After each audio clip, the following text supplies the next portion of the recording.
동영상을 보다 보니까 그 유명 유튜버 윽튜브가 한의학을 비판하는 영상을 이렇게 몇 개 봤어요. 자, 이 현상이 왜 이런 일이 벌어졌냐? 이건 윽튜브가 한의학에 대해서 모르기 때문에 그래요. 그런데 윽튜브뿐만 아니라 대부분의 사람들이 이렇게 한의학에 대해서 무지한 사람들이 좀 일단 양의와 한의의 역사부터 알아야 될 것 같아요. 이 양의, 서양의학이라 그러죠. 이 양의는 우리 한의학에서 시작이 된 거예요. 사람들은 모르죠. 그 서양의학이 어떻게 해서 시작이 됐는지를. 그런데 고대에 우리 환웅시대에 보키씨라는 분이 계셨어요. 이 보키씨라는 분이 태극 8괴를 처음 그리신 분인데, 이 태극 8괴는 하도에서 이제 영감을 얻어서 그리신 거거든요. 계시를 받아서. 그런데 이 하도라는 거는 이 우주의 생성의 비밀을 밝혀주는 그 설계도예요. 설계도를 가지고서 이제 8괴를 만드셨는데, 이 설계도를 아니까 모든 이 우주라는 것, 인간도 하나의 소우주라 그러잖아요. 인간도 그렇고 이 우주, 시간도 그렇고 공간도 그렇고 이 8괴의 원리대로 돼요. 그래서 이 한이라고 하는 거는 그 원리가 이 하도에서 나왔거든요. 하도 낙서에서 이 8괴에서 그 이치가 나온 거예요. 여러분들 우리 태극기 아시죠? 예, 그 태극기인데 음양오행이라고 또 들어보신 적 있죠? 바로 이 하도 낙서 8괴에서 나오는 게 바로 음양오행이거든요. 여기에서 최초의 수학이 나왔거든요. 그러니까 우리나라가 수학을 최초로 만든 나라예요. 이 하도와 낙서가 그 서양으로 건너갔는데, 그때 그 서양으로 건너가서 수학이 전수가 되고 피타고라스가 그 수학을 또 개발을 했죠. 더 발전을 시켰죠. 그래서 피타고라스가 손에 들고 있는 이 삼각자, 이게 바로 보키씨가 들고 있는 삼각자가 건너간 거예요. 또 수학자로 유명한 사람이 라이프니츠라고 있어요. 이 라이프니츠도 이 하도와 낙서 8괴를 보고서 인정을 했죠. 수학적, 이 우주가 수학적 구조로 되어 있다는 걸 최초로 발견한 분이 바로 이 보키씨다.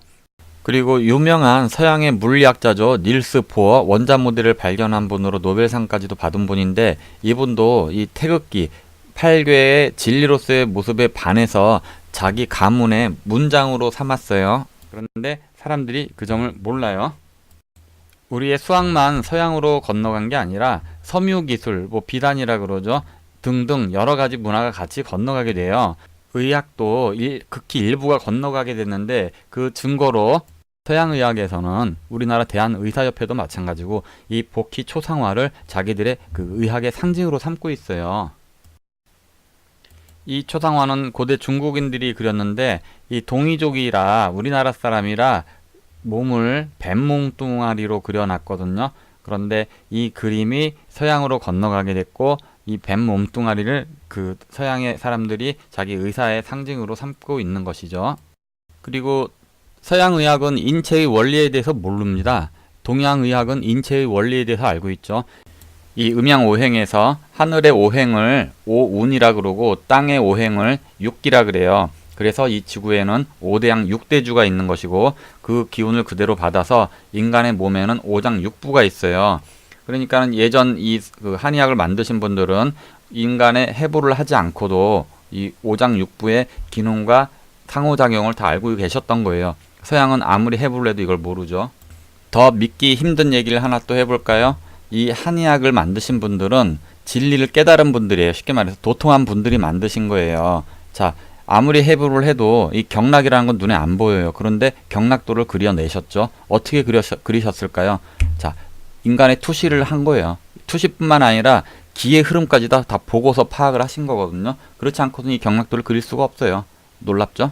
이해하기 쉽게 설명을 하면, 여러분들 아마 제갈공명 얘기는 다 들어보셨을 거예요. 뭐 앞날 이렇게 알죠. 어떻게 할까요? 바로 이런 이치를 알면 그렇게 알 수가 있는 거예요.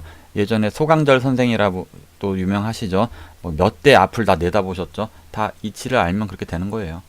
그게 바로 이 보키의 하도와 낙서의 이치를 알기 때문에 거기에서 이제 동양의학의 원리가 나온 거고, 서양의학은 그 그림만 건너갔고 아마 그 하도 낙서를 이해하는 그런 이제 스승은 건너가지 않았던 것 같아요. 그래서 그 이치를 해석하는 사람은 서양에는 아직 없죠.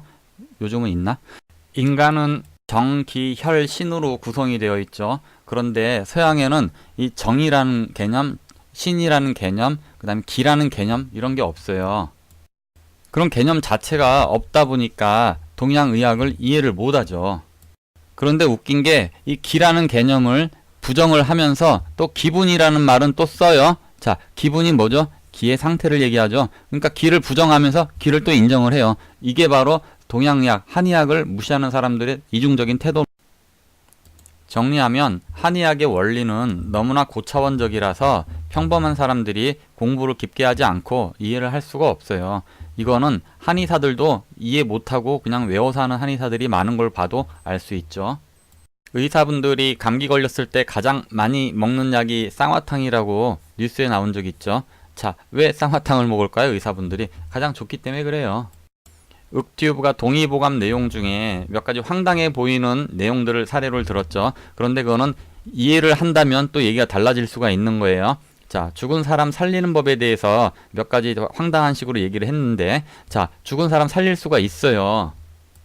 뭔 소리냐고요? 여러분들 요즘 지하철 같은 데 가보세요. 죽은 사람 살리는 기계라고 이렇게 비치를 해놨어요. 그 뭐죠? 어떻게 죽은 사람을 살립니까? 근데 왜 그런 살리는 기계를 갖다 놨죠?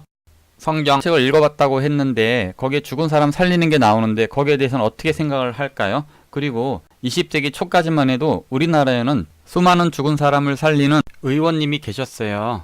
그분을 모셨던 차경석이란 분은 일제시대 때 조선 물산 장려운동을 주도한 인물로 교과서에도 등장을 하죠.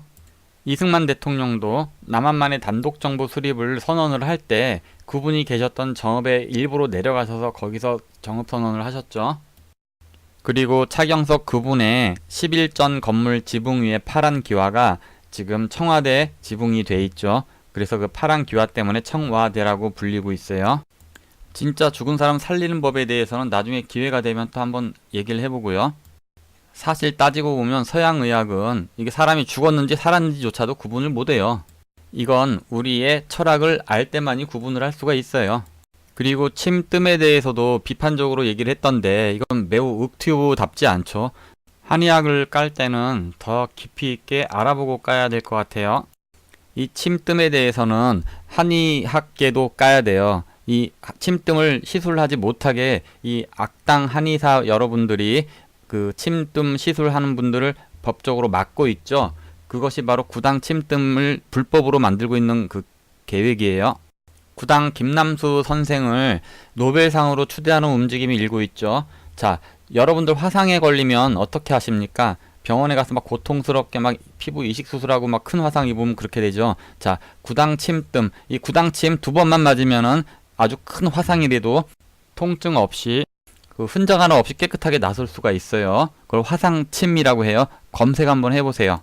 정말 이거는 한의사분들, 이제 악당 한의사분들이겠죠. 욕먹어야 돼요. 이 가장 고통스러운 게 이 화상이라고 하는데 이 화상 고통 없이 흉터 없이 낫게 해줄 수 있는 이러한 진짜 침수를 시술을 못하게 하고 있다. 참 욕먹어야 돼요 이거는. 그리고 이 한의학 대전에 발단이 된 호진월드 그것도 잠깐 봤어요. 근데 거기서 완전히 잘못 얘기를 하고 있어요. 그 임상 시험에 대한 얘기를 하는데 완전히 잘못된 얘기거든요. 자, 의학 현대 그러니까 서양 의학의 임상 시험이라는 거는 그건 임상 시험도 사실 말하기도 그렇죠. 해봐야 몇 년밖에 안 돼요. 그런데 이 한의학 침술 이런 거는요 임상 시험이 수천 년이 넘었어요. 그런데 그걸 거꾸로 서양의학은 임상을 하는데 한의학은 임상이 없다라고 거꾸로 얘기를 하고 있었죠. 그리고 그 대머리가 된 아기들 그 이제 봤는데 뭐 10%밖에 뭐 회복이 안 된다. 그거는 그 양의사들 얘기고요. 그거 다 회복될 수 있거든요. 명의를 찾아가세요. 명의를 찾아가시면 그 뭐 약도 안 쓰고 다 낫게 할 수 있을 거라고 보고요. 모르시면 구당 김남수 할아버지를 찾아가세요. 그분 침으로 다 고쳐줄 수 있을 거예요. 이해되시나요? 이해 안 되시면 이 방송 여러 번 돌려보세요. 요약하면 건성으로 한의학에 사과하는 게 아니라 진심으로 한의학에 사과를 하는 게 맞을 것 같고, 한의학과 양의는 같이 가야 돼요. 한의학에서는 외과적인 수술은 안 하죠. 그러니까 같이 가야 되고, 그 다음에 우리 거에 관심을 많이 가져야 될 것 같아요.